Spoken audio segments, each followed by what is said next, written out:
కొంతమంది వచ్చి చెప్తూ ఉంటారు. నాకు తెలిసిన ఒక వ్యక్తి పాపం పిల్లలు లేకపోవడంతో ఒక టెస్ట్ ట్యూబ్ బేబీని తీసుకుని పెంచడంతో ఇవాళ అనేక కష్టాలు అనుభవిస్తున్నాడు. చివరికి ఆ అమ్మాయి ఆడపిల్ల ఎవరినో ఇష్టపడి తనతో పాటు వెళ్ళిపోయింది. ఇక ఈ తల్లిదండ్రుల ఆస్తిపాస్తులు వాళ్ళు రాయించేసుకున్నారు.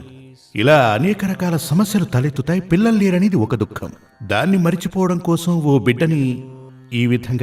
ఓ బిడ్డని పొందారు, ఆర్టిఫిషియల్గా పొందారు. దానివల్ల అనేక దుఃఖాలు చవిచూశారు. ఇవన్నీ అనవసరమైన విషయాలే. ఈశ్వరుడు అనే ఓ శక్తి ఉంది. నీవు జన్మించడానికి కారణం ఆ మహత్తర శక్తే. కాని నువ్విక్కడ అనుభవించే సుఖదుఖాలకు కారణం నీవే. మనకు పుట్టుకనిచ్చినవాడు, జన్మను ప్రసాదించినవాడు ఆ భగవంతుడు. కాని మనకెదురయ్యే ప్రతి సమస్య గత జన్మలో మనం చేసిన పాపపుణ్యాల ఫలితంగానే ఇప్పుడు అనుభవించి తీరాలి. ఇప్పుడు నీకు సంతాన యోగం లేదు అంటే గత జన్మలో నువ్వు చేసిన పాపకర్మల వల్లే సంతాన భాగ్యం లేదు.